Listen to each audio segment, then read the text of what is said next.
1. Hey, what's up? Hello, everybody. Welcome to Roll Pod, Alabama Sports Podcast from Bama 247. I'm Cody Goodwin here, joined today by Brett Greenberg, our recruiting writer at Bama 247. Going to talk a little Alabama Ole Miss today on the show. Brett, how are you doing, man? I'm doing good. Good weekend of football. Alabama Ole Miss obviously went the way a lot of Alabama fans wanted, and just with the slate yet last night was just crazy between Ohio State, Notre Dame, and just another good day of football. Winning in my fantasy league as of right now. A lot of things can change, but overall, good weekend. How about you, Cody? It's not been bad. We're recording this on Sunday afternoon. By the time this hits your podcast feed, probably either Sunday night or Monday morning. But we're here to discuss Alabama's role in what was a pretty exciting weekend of college football, right? I mean, Brett, you hit it with Notre Dame, Ohio State. For those who stayed up late and watched Washington's offense, Pac-12 After Dark, that was fun to watch. SEC action really kind of all over the South here. And that obviously includes the Crimson Tide, 24-10 winners over Ole Miss. Lane Kiffin's snarky barbs were just that. They were snarky barbs. I think he was maybe hoping for a little bit of a better effort from his offense, which through 3 games, one of the most impressive offenses on paper, at least in the country, right? They averaged more than 500 total yards per game. They were putting up more than 50 points a game. Alabama held them to 301 yards and 10 points en route to a 7th straight win, I believe that is, over Ole Miss. And Lane Kiffin now 0-5 against his former boss, Nick Saban. I want to start here. Brett, what was kind of your initial big picture minutia? Like, what was the biggest thing that stood out to you? I know you watched this game from home and you've been watching all the games from home. But watching this game unfold on Saturday, what was kind of the biggest thing that stuck out to you? Yeah, I think the single biggest thing is it's kind of multiple things, honestly. You saw 2 different Alabama teams. I know you had a front row seat to it being in the press box, but that first half, you got a little bit of booze there on Bryant Denny. You get the first and goal from the 1, you don't score. It was kind of lackadaisical. The first couple defensive drives you see on the TV, at least, Jackson Dart's completing a pass, and that guy, the receiver, the tight end's running free, and it's almost 10 yards before you see an Alabama defender. And as an Alabama fan, you're sitting there saying, oh boy, we're coming out flat. But, get to the second half and Kevin Steele lets that defensive line go free. Dallas Turner shows up, maybe some question marks there of, is he going to be that guy? He was on Saturday. I think the defense played great. I think the offense did what Alabama fans expected it to do. From the beginning, it was, you don't need to be a playmaker, just distribute the ball at the quarterback position, Jalen Milroe. And the offensive line, first half, it was just, I think they let up 9 tackles for loss. Second half, 0. They got it together, some injuries there in the first half, but they got together. They ran the ball. Jason McClendon, another great game. I think that second half performance was what most Bama fans wanted and thought they were going to get the entire year. So a lot of good momentum, back in the SEC play. I like to think of it as 2 different seasons. You get into the SEC play and you start to go, and hopefully, this second half catapults them. You see it's back-to-back second halves of offensive line looking like it's supposed to do. And again, Jason McClendon running the rock hard and ultimately came out with a win. And the defense just looked spectacular all game. Yeah, no, definitely a tale of 2 halves, at least on the offensive side of the ball, right? Because they, field goal on opening possession, then they punted, and then they got all the way down to 3rd and goal from the 9. Milroe had that pick. But then they bounced right back with the next possession. I know with the help from the defense and special teams on that block punt, but still kind of struggles, right? They had 1st and goal from the 1, and they ended up losing 21 yards, kicking a 40-yard field goal. A little weird. But then, yeah, whatever was said at half, whatever message Saban felt like he had to get across, clearly it was heard because they came out second half, field goal, touchdown, turned a 7-6 deficit into ultimately the final score. You nailed it. Defense, I thought, played really, really well all game, not just the second half. I know there was a little bit of worry, right? The first 12 plays, Ole Miss came out cooking, 100 yards, I think, in their first 12 plays. Within those first 12 plays, 5 of them went for 10-plus yards. They hit a wide-open tight end. They hit a wide-open receiver. And it was just like, okay, like Jackson Dart's probably going to have his way with this defense, at least to start. But then they settled down a little bit. I think 100 yards over their first 12 plays, only 200 yards over the next 50, right? So you nailed it. Defense settled down. Pass rush was able to get home. And it was really, I thought, a good overall game. I like the way you phrased it, that this was kind of the game that maybe Alabama fans were expecting earlier in the year. It seemed like fourth quarter of the Texas game through South Florida and even through the first half on Saturday, just kind of a weird funk, just kind of a weird lull. Like the defense did fine all the way through there. I know that Texas really kind of hung 21 points on them in the fourth quarter of that game. But I think that was more Sark being Sark. I think just the team as a whole, just a little bit of a funk, especially offensively. I know that they were cycling through quarterbacks there too. But yeah, no, I thought it was overall, it was a really good performance. I think obviously it wasn't a perfect performance. I think some people might even scoff at the thought that it was a really good performance, but really, I mean, they were not that they were punched in the mouth, but they clearly tripped up quite a bit in the first half on Saturday. And then they came back in the second half and they were able to execute a little bit better and life was really good. I think the initial takeaway for me, and obviously this is what I wrote about, was the defense. I thought they played really well. I think they've been playing really well, really all season. Outside of I would argue outside the fourth quarter against Texas. Here's a fun stat for you. Alabama's defense gave up 4 touchdowns against Texas. They've given up, I believe, 3 touchdowns total, or maybe 2 touchdowns total against, 2 touchdowns total against the other 3 opponents. Now, Texas is Texas. And we've said previously on the show that it's a pretty good Texas team. As long as they avoid landmines, pretty sure they're probably going to end up in a position to get to the playoff, right? So, but like Middle Tennessee State, South Florida, now you've got Ole Miss.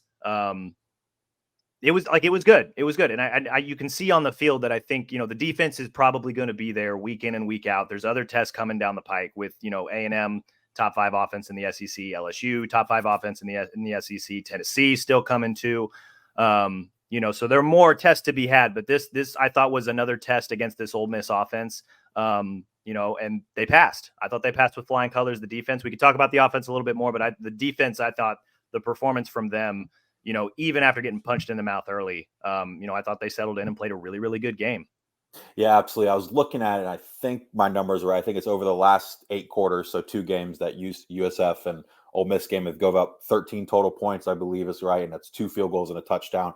I think they're coming together again. I thought they've been good all year, but that second half, especially, or that game against Ole Miss, was kind of that old school Alabama. You see it starts with delivering 2 huge hits on kickoff returns, questionable, targeting call there, but I think if you're an Alabama fan, you'll take it. It just kind of reminds you of a couple years ago when maybe the Alabama offense wasn't that good, but you knew your defense was going to be a top defense, was going to settle in, was going to give the quarterback problems all game. I think, one thing that interests me too is that I know we talked about it, but Dallas Turner really came to play. Chris Braswell came to play.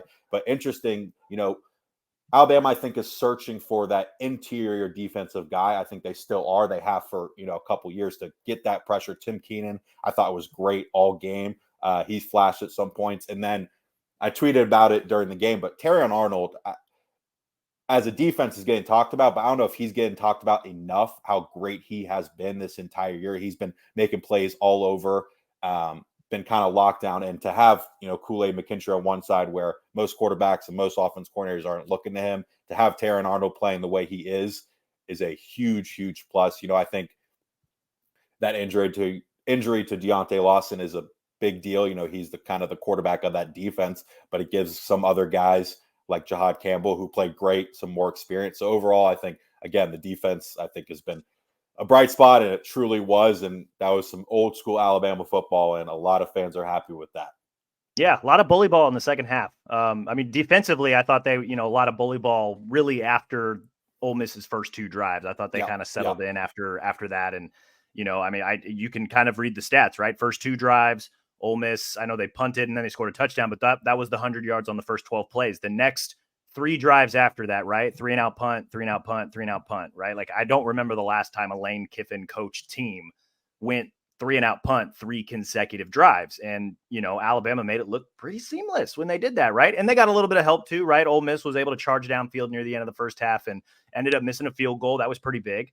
So Ole Miss did not help themselves, but, Alabama was able to capitalize on a lot of things. To your point on the defense, I'm glad you brought up Terrion Arnold.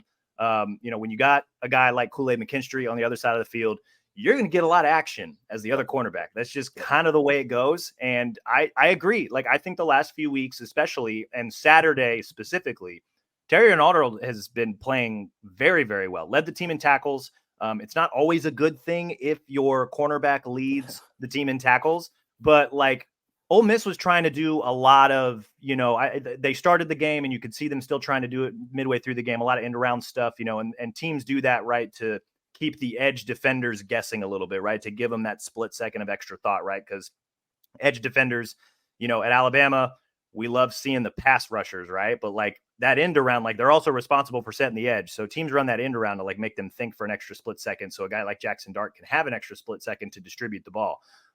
What teams probably don't account for is that, Ole Miss can send their speedy guy across the field, but then they got to deal with Terry and Arnold, who's an amazing open field tackler. And we saw a few of those. He obviously had the interception, had a couple of pass breakups. Yeah, he's been playing really, really good. I'm glad you mentioned him because I agree. I don't know that we're talking enough about just the energy that he's been playing with. And then one last note on the defense before we move forward too. We're seeing some depth starting to come along at certain positions. You mentioned Deontay Lawson going down. He played a handful of possessions in the game, ended up leaving midway through the second quarter. So Jahad Campbell comes in, second on the team in tackles with 7. They also are mixing in Kendrick Blackshire, who doesn't get a ton of snaps, but he tends to take advantage of the snaps that he gets. He had 3 tackles, including a tackle for loss, also had a quarterback hit. Tresman Marshall, also one of those guys that's man in the middle. He had 3 tackles. So a lot of good depth, at least on Saturday in the middle of the defense. And then at defensive line, you mentioned interior, Tim Keenan, 3 tackles, also had 3 quarterback hits. They're able to they're starting to develop a little bit of a defensive line rotation, or at least you can kind of see who the key guys are there, right? Tim Smith, Aboigbe, Keenan, Damon Payne Jr. got some snaps in. Jaheim Otis is back after missing last week. You're starting to see these guys get a lot more snaps, and they're starting to develop the rotation a little bit. Now that you've kind of got those names out there, it's time to start seeing them produce a lot, and they were able to do that on Saturday. But they're starting to put some pieces of the puzzle. The defense has been great. With some of these depth pieces really starting to reveal themselves, I feel like they're still going to get better. Like there's still space for them to grow a little bit, which is maybe a scary thought for the rest of the SEC. I don't know. What do you think?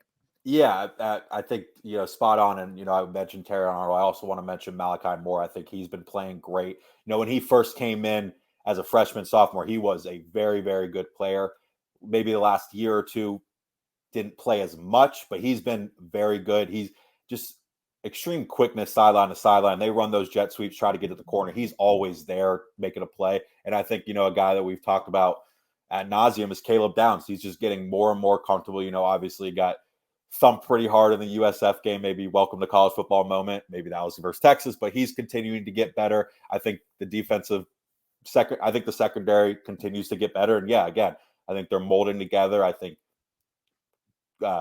Freddie Roach and Kevin Steele is seeing who we can put in certain situations to maybe give Dallas Turner a break or Braswell a break, whatever it may be. But I think their rotations are starting to come into fold, and this defense is only going to get better. I think just the biggest question mark is, again, obviously the offense, because the offense get on the field, sustain drives, and keep their defense off the field so they can get rest. I think you see that all the time. Defenses can only be so good if you're on the field for 30 minutes or 45 minutes or so be. So again, per usual, what we've talked about, it kind of goes to the offense. So always falls into the offensive hands.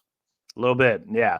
One caveat when it comes to the defensive performance, I know Ole Miss doesn't have all of their superstars there. They didn't have the full complement of weapons, right? Trey Harris, who had, I believe, 4 touchdowns in the first game. It was against Mercer, but still, anytime you score 4 touchdowns, pretty impressive. He was not in the box score. Didn't really see him out there at all on Saturday. Quinshon Judkins, their star running back, he's been banged up. I know they were able to get Caden Pricecorn, their tight end. He was the transfer from Memphis. He actually had that big 21-yard catch and run early in the game. And then Zachary Franklin's another transfer I know they were excited about. Those guys only had 2 catches. So when you don't have your full complement of weapons, it makes a tough task even harder. But hey, credit to Alabama for taking advantage of, maybe a slightly undermanned Ole Miss offense. But hey, you can only play who's in front of you, and the Crimson Tide did a good job. Those were initial impressions. Brett, watching from home, what was one positive thing that you saw from the way Alabama played? I know we've talked a lot about the defense, the opportunistic offense. But give me one thing that you really liked from watching the game on Saturday. Yeah, and like you said, we talked about defense, so I'll go offense here. I think I just really liked seeing Jace McClellan continue to run the ball hard. He's taking care of the football. When the holes are open, he can make plays. The offensive line, obviously was been a question mark after all the talk of the all off season and continuing to talk. They kind of molded together in the second half, had some injuries, like I said, but I think they're trying to figure out exactly what the best combination is. I know Nick Saban talked about it, playing two different left tackles, trying to figure out exactly what they want to do there. But yeah, I think the one huge bright spot, just given how the season's going, is that second half offense. And yeah, Milroe, poor decision on that touchdown or on that interception. Not sure exactly what he was looking at there, but he made two great throws to Jalen Hale with that tough hit and got down. And Jalen Hill, I think, has been a bright spot. I think he's going to be really good for this offense and Crimson Tide for the next couple of years. Yeah, no, absolutely. Milroe, I thought, interception aside, I like the way that Alabama is starting to use him a little bit more. So I guess subtle shout out there to Tommy Rees. I know people feel some type of way about his play calling through the first few games of the season, but Milroe went 17 to 21, 225 yards and a touchdown plus the pick. Also had, you adjust for sacks, about 40 or so yards rushing. And right away, early in the game, designed runs, right? Like I know the first run he had, 3rd and 2, he was scanning downfield real quick, tucked it and ran for 20 yards. But then a couple plays later, design run for 18, and Alabama, we'll talk about this in a minute, just, struggled to run the ball a little bit yesterday. Ole Miss's front seven, coached by former defensive coordinator P. Golding, pretty tough defensive front against Alabama. I think part of that could also be Alabama's offensive line still just trying to figure some things out. But Milroe, I thought, played very well. You mentioned Jace McClellan, 105 rushing yards, back-to-back weeks now. Alabama's had a 100-yard rusher. And the offensive line, I know that they've struggled. They still struggled, right? They, 4 sacks allowed against Ole Miss on Saturday. Not all of them were the offensive line's fault, but, I think kind of quietly, offensive line took a step forward. I don't know if it was because, Saban was swapping Elijah Pritchett for Caden Proctor at left tackle, which he did for a couple of series. Terrence Ferguson, before he left with an injury, he subbed in at right guard. He got the start at left guard against South Florida because Book was out. Book came back, played really well. But Ferg, playing in place of Darian Dalcourt for a couple of series, it was nice to kind of see that versatility a little bit. Here's some fun numbers that I found this morning. Only 9 pressures allowed against Ole Miss. So that's a bonus. They had given up double-digit pressures through Pro Football. I believe, not to cut you off, but I believe that was all first half, I believe. Yeah. So 9 pressures total given up against Ole Miss after giving up double digits each of the first 3 weeks. So that's good. The 4 sacks, all 4 of them. Again, not all of those are the offensive line's fault. Like Milroe's got to get rid of the ball. Milroe's got to throw the ball away. Don't put yourself in situations like that. But you mentioned, 4 sacks, 9 tackles for loss for Ole Miss, all of that in the first half.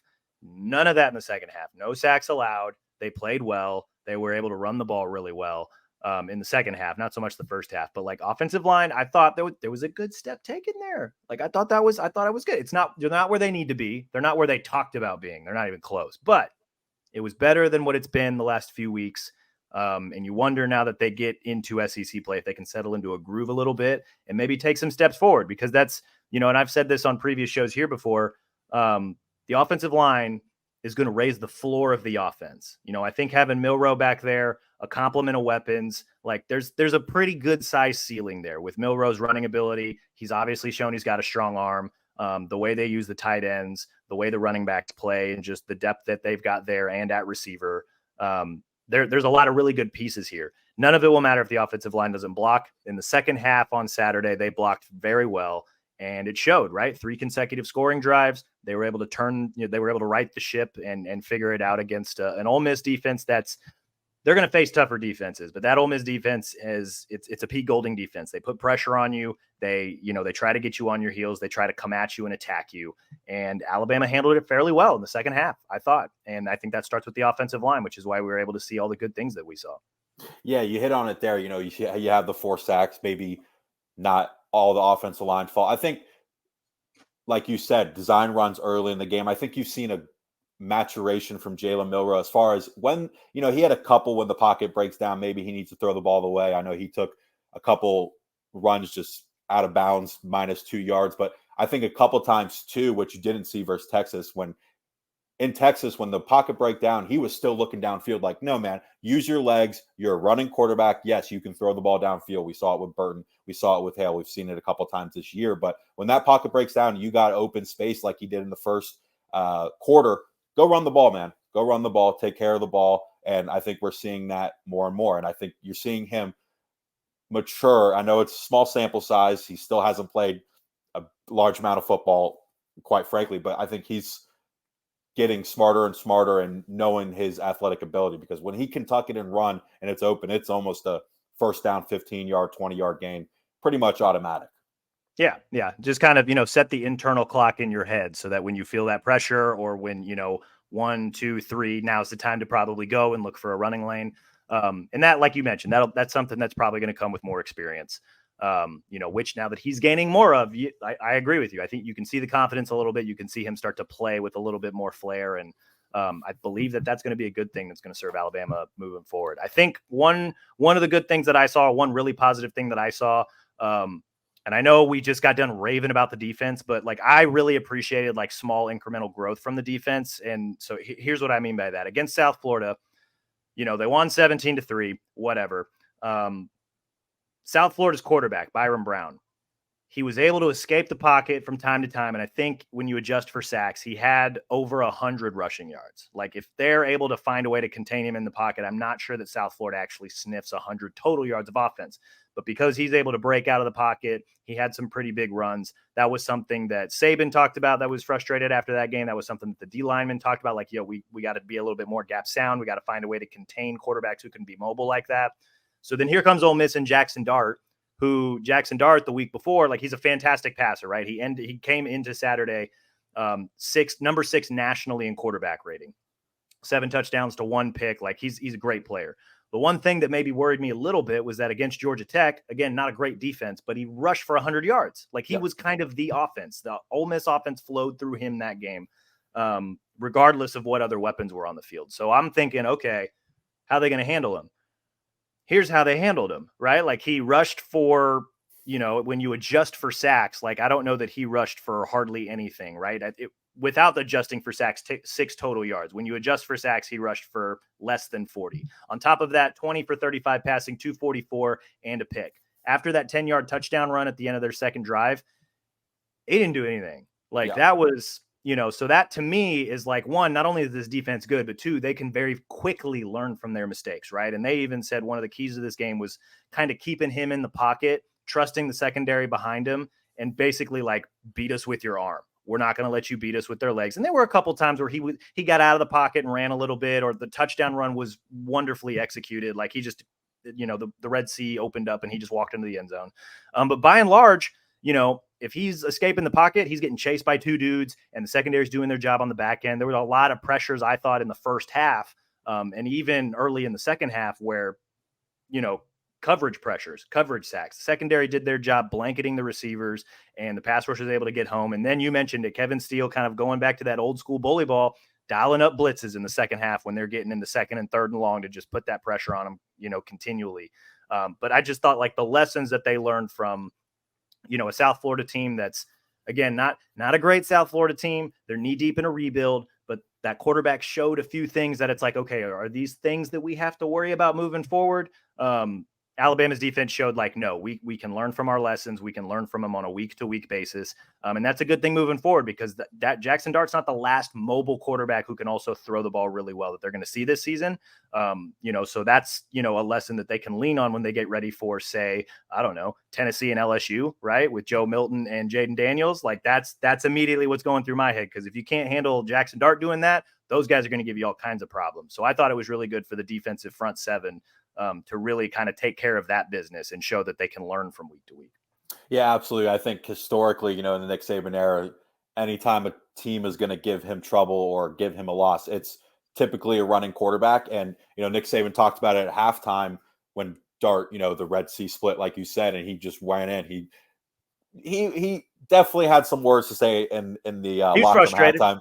Yeah, because he said we were nowhere close. We talked about it, and so like you said, to adjust and learn from your mistake, and that opened the middle of the field wasn't open the rest of the game. So obviously something got through to those guys, and that's a combination of Nick Saban. That's a combination of the veteran guys on the line, and a combination of Kevin Steele dialing up these blitzes and continuing to put up pressure. At the end of the game, he just blitz, basically, and that's what Alabama fans love to see. 100%. Okay, so that was the positive. What was one thing that you saw from this game that maybe frustrated you, had you worried a little bit? Like, what's one thing that you kind of want to see them improve on moving forward from the Ole Miss game? Yeah, I think it's been talked about a lot. It's probably low hanging fruit here, but kind of just the red zone offense. We like you said, first and goal from the 1, and then you kick a 40-yard field goal. Not sure, truthfully, why Jalen Milroe's even in shotgun there. You still got to snap the ball, and McLaughlin's had issues with that all season. I think he'll be fine, but maybe some of the play calling right when you get down in the red zone, just trust your offense. And I know it's tough right now with the way they're playing, but they're playing better. Trust the offensive line, trust Jace McClellan, or trust Jalen Milroe. Obviously he's still learning how to get through his reads and progressions and make a good pass and a smart pass in the red zone. But just once you're in the red zone, run the ball. I think more or less, and that's just kind of how I am as a fan stepping away, and all of college football as well. But I think that's maybe the one negative, the one thing that maybe was a head scratcher in particular. Is just maybe run the ball there. But yeah, overall, I don't think there wasn't that many mistakes. Yeah, like I said, it was that very curious decision on the throw. I'm not sure what Jalen Milroe was seeing there on the interception, but then you saw it in the second and third quarters.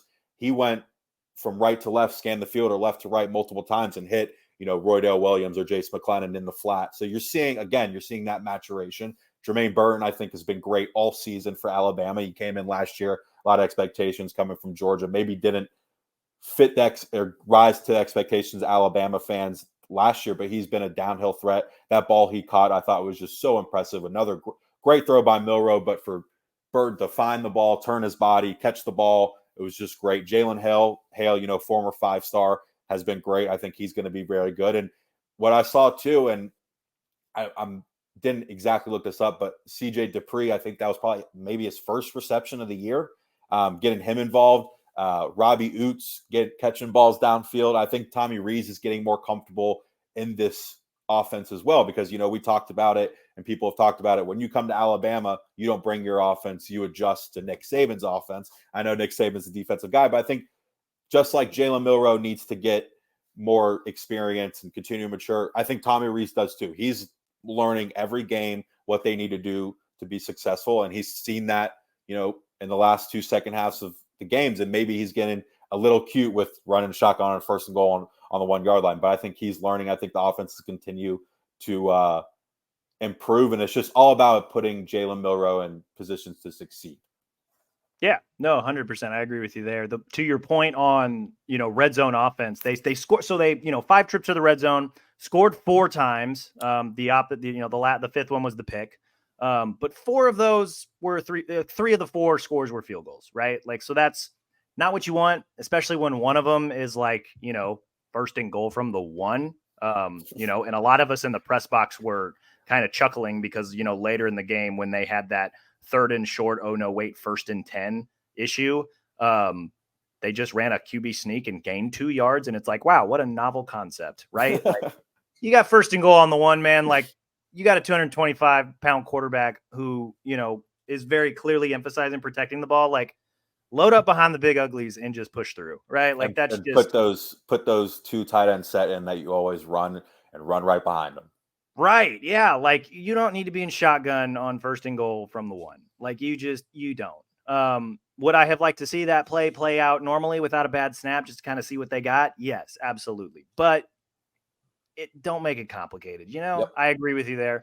I think one of the things that really kind of worried me a little bit or has me, frustrated as they move forward, something that they really need to fix. I going to come back to the offensive line. Gave them their props for pass protecting better this game. But these guys got to figure out how to run block now. Not, they had come in okay, good, not great when it came to run blocking, and a lot of that is you're playing Middle Tennessee State, you're playing South Florida. Against Texas, they had virtually no rushing success whatsoever, at least not the way that you wanted, and definitely not the way that they had talked about it, right? Wanting to make people quit and physically dominate the opponents. Don't know that we've seen that part of it yet, especially when it comes to the run game. So Jace McClellan has a great game, 17 attempts, 105 yards. When you remove his rushing totals, Alabama rushed, when you adjust for sacks, 55 yards on 24 attempts. Like, that's just not good, right? Like, and especially in a lot of those short yardage situations, when, those power rushing opportunities, when you just, my five guys are bigger and stronger than your five guys, not a lot of success in those areas. I think there are maybe ways to work around it, or at least find ways to scheme strength in that areas, right? Like, because you got a mobile quarterback, like, if it's third and short, get him on a run or on a rollout or something like that. Like, because as soon as he puts his foot in the ground, he's like you said, he's going to gain 5, 6, 7 yards every time. Find a way to put him in positions like that, or, give him an out when he's in a position and the defense keys on him. Because, defenses are going to start doing that the more that these design runs start to creep up in the game plan. I guess I want to see the offensive line put it all together in one game, just to, one, prove that they can, and two, use it as a stepping stone toward what they want to be. I'm not, they were bad through the first 3 weeks. They were especially bad against Texas, who, again, very good, and South Florida, which was reason for concern. I thought they played better in this game. I think they need to, if we're going to continue to take baby steps, I guess Alabama's a little lucky that they got Mississippi State next, not the biggest, baddest bullies on the SEC block, right? So there's hopefully more incremental steps that they can take up, but it's still SEC play, right? It's on the road. So how do they handle that? But I thought that I want to see them do a little bit more. I want to see them take those steps. We saw them take step forwards in pass protection. I want to see them continue to take steps forward when it comes to run blocking. And maybe next week is the week where they'll take those steps. One of the many things we're going to ask Saban this week is just, evaluation about the O-line play, since he got a lot of guys to get snaps, and, what does that mean for shuffling potentially the offensive line moving forward? But I wanted to see them run block better. That was something that, even as they struggled with the sacks, that I thought they did okay at. And they weren't very good against Ole Miss, which was kind of disappointing. And just put a whole game together, guys. Like, just put one full game together. That's all I want from them. Yeah, I think one more thing, if I had to, nitpick too, is something that you haven't seen in Nick Saban's Alabama offense pretty much ever. Maybe last year and this year for certain, the pre-snap penalties, just kind of head scratchers there, not lining up, too many men in the backfield, illegal formation, illegal shift. Those are just, those are something that Nick Saban gets extremely upset about, and it's kind of been consistent since last year as well. So that's something too that maybe concerns you. But yeah, it's just kind of uncharacteristic. A lot of weird mistakes, and that was kind of, I wrote something, on Sunday morning. So today, as we're recording, yesterday, if you're listening to it on Monday, just even with an encouraging win, I think that's probably the best way to describe it. A lot of silly mistakes still, like the Milrose interception, and Saban kind of explained that one. The defense played like, drop zone, where they kind of showed pressure and then they dropped a guy, and they played man behind him. So that guy was just kind of hovering there, and Milroe just didn't read it properly. Right. So I guess shout out to Ole Miss's defense, but you got to be able to read that a little bit better. Milroe took some dumb snaps. You mentioned the pre-snap stuff. Whether it's penalties or Seth McLaughlin, just poor snaps, right? It was low snaps against Texas. It was a high snap above the count. He had another one against Middle Tennessee, but I'm not sure people remember it because Milroe turned it into a touchdown. Right.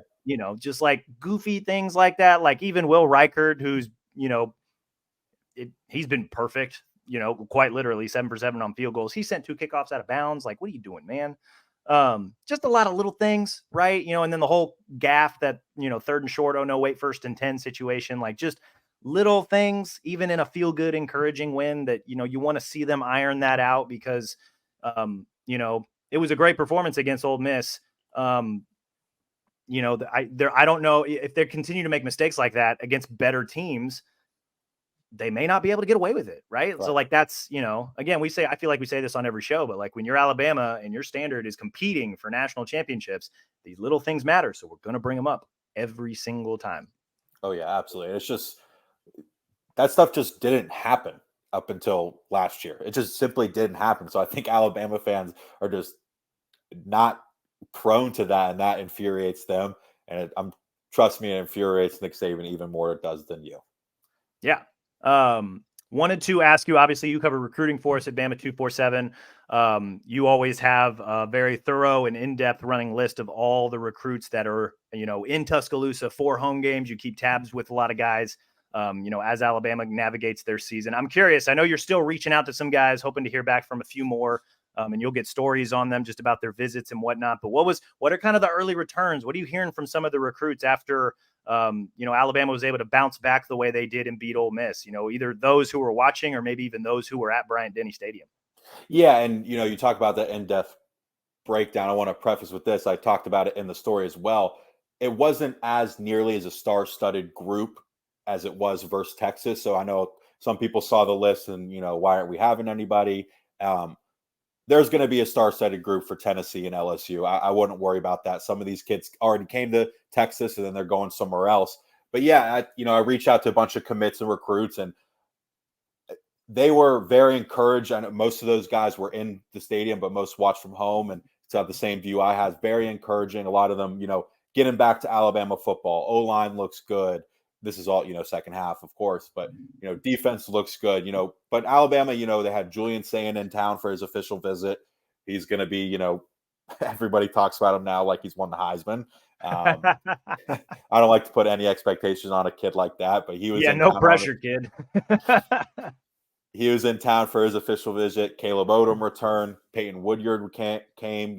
That's 2 or 3 guys from California. Peyton Woodyard and his family all came over. That was their first game day visit. His parents grew up Alabama fans. That was their first game day visit. Talked to his father a little bit today. He kind of just raved about it. Plan on talking to him a little bit more tonight or tomorrow. That'll be up on Bama 247, as well all these recaps and reports. As far as the targets goes, maybe some younger guys, maybe not as highly rated 2025, 2026 guys, but there was, obviously Daniel Hill, who anybody who's been following Alabama recruiting had heard his name, seen his name in writing seemingly 100 times the last couple months. 4-star running back out of Meridian, Mississippi. That was his second game. He's been back. He will visit Tennessee for the South Carolina game this weekend. We talked about it previously, but he was supposed to commit August 23rd.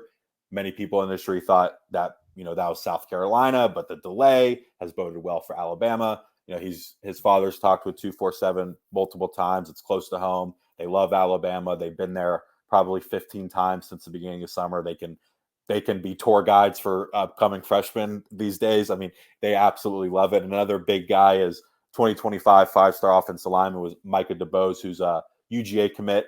Another in-state guy out of Mobile, Alabama. That was also his second time. Spoke with him before the visit. Planning to speak with him after as well. He was saying he just loves, Coach Wolford. Any offensive line guy loves Coach Wolford. They're always brought up. Wolford and Roach are always brought up with their personalities and their way to relate to people and their parents and stuff like that. But yeah, a guy, Micah DeBose, I don't want to label anybody, but maybe a early flip watch. He, second time at Alabama, loves Alabama.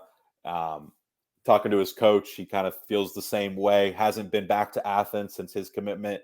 He could be, I'm sure he'll be back in Athens, but he didn't give me a date. I don't know if he's even looked beyond that far. I think a lot of these 2025 guys are hearing from the committed guys, and Ryan Williams and Jamie French and Dontrell Glover and Anthony Rogers and Mason Short. They're trying to build up that class. And I know it's only 6 guys right now with the addition of Antonio Coleman last week, but that's a very highly talented class. They're a very active class. Ryan Williams and Jamie French are in on everybody's recruitment. George McIntyre, who was at LSU over the weekend, he was in Texas. He was at the Texas game. I'm sure he'll return. But yeah, overall, I think the main thoughts were that looked like Alabama football. And again, some fans will say, "Oh, we lost to Texas. We're going to lose every recruit." That's not the case. You lose 6 games, maybe that's the case, but losses happen. They've told me that too. It happens. everybody that I talk to, Bama's still Bama, Nick Saban's still Nick Saban. They're going to be fine. They're going to right the ship. I know there was a couple guys at in Tampa for the USF game. Joseph Ionoto, Jameer Grimsley, 2 Florida guys. They were in person, got to see the coaches, and the 24 class continues to get stronger and stronger. They're going to add a couple more guys. We're still a couple months away from early signing day. I think there'll be some flips. I think there'll be some surprises. But yeah, complete coverage per usual on Bama 247. Kind of getting as many write-ups as I can. Alabama extended a lot of offers this weekend to 2025 defensive linemen. One guy I was just talking to was telling me he grew up an Alabama fan. His Little League football team was called the Alabama Crimson Tide.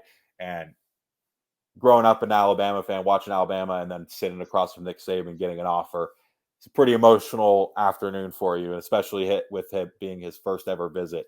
But yeah, I think the general sense is Alabama is going to be fine, and I don't think there's anything really to worry about. Most of these guys I've talked to are 100% locked in. Again, anything can change. You guys are 16, 17 years old. You throw in NIL. I know Jeremiah Beeman, for one, was at Colorado last weekend. Plans to take an official visit there. I don't necessarily think that's anything to worry about. I know he said to people he remains 100% locked in. And I try to tell people on the boards as well, if I could take an official visit to Colorado, I'm going to do it. I'm sure you would too, Cody. Me and my friends used to talk about when we were little. Hey, what 5 official visits would you go to? And when I was, younger, Colorado was not brought up. Colorado would probably be one of my main ones right now. So overall, again, general census, Alabama's in a good spot, and I'll continue to provide coverage and the best I can over on Bama 247. And then as well, basketball becoming, ever since Nate Oates took over, basketball has become equally as, I don't know about equally as big, but he continues to bring in highly ranked official visitors. He just had 2024 5-star Boogie Flan on campus for official visit. He's actually got there Friday morning. He'll be there through the rest of the night. Plan on speaking to him as well. So yeah, just stay tuned to Bama 247 for all the recruiting and more that our great team does every day. 100%. Yeah. I think the biggest takeaways I had from that was that Alabama had a Mississippi native in to watch the Alabama Ole Miss game. And they also had a kid who's currently committed to Georgia come back to Tuscaloosa for the second time. Correct. Okay. Yes, sir. Sounds yes, like sir. When you say Alabama's in a good place, it sounds like they're in a very good place. Yeah, I think they're fine. I think I've said it 100 times, and I think Nick Saban knows what he's doing. Yeah. I think so. I 100% agree with that. Yeah, no, I think, one of the last things I wanted to ask you about, and we've mentioned him kind of a couple times here, as you're talking to some of these recruits and, Alabama's navigating their season, I mean, how often do conversations come up with guys like Caleb Downs, for example, right? True freshman. I know he's a little bit of a different true freshman, but 5 tackles, had a pass breakup, thought he played really well on Saturday. And then Jalen Hale, 2 catches, 63 yards, including a 33-yard touchdown reception where he, rose above 2 DBs. I mean, that's a guy that's gotten a lot more snaps over the last few weeks. Didn't play against Texas, but got some snaps against South Florida, played about 20 snaps. He's kind of figuring out a little bit of a role there, or climbing the ladder a little bit in that deep receiver room. Are you talking to some of these recruits about the fact that, not only are true freshmen getting opportunities at Alabama, but, if you're recruiting you, they think that you can take advantage of these opportunities, similar to like Downs and Jalen Hale and even Caden Proctor, who I thought played better on Saturday. Like, I mean, that's got to be pretty cool for those guys to see up close, right? Oh yeah, absolutely. And just like you and myself are in that position, you want to play immediately. And every kid you talk to definitely, carries that same manner. But again, I think Alabama, and this goes back to the guys that they recruit, the coach staff they recruit. A couple years ago, the narrative is you're not going to play as a freshman, but we've seen it more and more. Like you said, Caleb Downs, Jalen Hill, Caden Proctor, and it's been on the football field. But a lot of these guys too want to come to Alabama because they know they can be developed. They know they can get to the league. It's kind of funny how many guys I talk to that will bring up, $2 billion in NFL contracts, 74 active players. Like they're doing their homework too. And of course, again, you want to get. I was going to say, I wonder what the message is from the Alabama coaches. You're right. It's in every pamphlet, every slideshow, every text message, voicemail, everything. But yeah, these guys know that they can come, they can get developed. do what they need to do, play against the best in practice every single day. Iron sharpens iron. And yeah, like you hit it spot on. Seeing these guys play and be productive as a freshman is another great thing for Alabama recruiting. And, 100%. I was just looking today. I was looking at the Dolphins schedules because, they put up 70 points this afternoon, which was Sunday. We're recording on Sunday. And I was pretty looking good. Starting October 15th, the next 3 weeks, you have Tua versus Bryce, Tua versus Mac, Tua versus Jalen. So that's a little bit more recruiting material for you there. For a team that can't develop quarterbacks, Put that on a poster and hang it in the football facility. It may be up there already. I don't doubt that. Good time for Alabama football recruiting following a 24-10 win for the Crimson Tide over Ole Miss. Alabama now 3-1 overall, 1-0 against SEC opponents. Next up, Mississippi State. We're going to have plenty of coverage of that game coming up later this week on Bama 247. As always, Brett will keep you up to date on everything Alabama recruiting. Like he mentioned, basketball and football. A lot of visits coming up over the next few weeks. Brett, I appreciate you taking some time today, man. It was fun recapping the game with you. Yeah, absolutely. Go watch the Chiefs and have that camera just spot on in the suite the whole time with Taylor Swift, apparently. Man, I'm running out of Taylor Swift song references because the last two shows we've been having to talk about Taylor Swift. I don't remember why it was brought up 2 shows ago, but then obviously the way Lane Kiffin was poking at Nick Saban, Rodak and I had to lead off the last show with it. But here we are. We're just a Taylor Swift podcast now, apparently. Welcome to Bama 247. Shout out Talty and Rodak for being in the know and knowing Taylor Swift. They you could argue that they were definitely ready for it, and they were filling the blank space with a lot of good stuff. That's all we've got today, guys. We'll be back later this week, probably to break down the news of the week as well as preview Alabama, Mississippi State. Either going to be me and Rodak or me and Talty. We'll kind of play that one by ear and see you guys either Wednesday or Thursday. In the meantime, though, be sure to rate and review the show wherever you listen to your podcast, Apple, Spotify, even our Bama 247 YouTube page. Subscribe to Bama 247 and 247 Sports. Guys, you can get a subscription for $1 a month to start and then just $10 a month thereafter for the best coverage of your favorite team. Take advantage of that deal, especially if you're an Alabama fan. For Brett, thank you so much for listening today. We will catch you guys down the road. Talk to you again soon.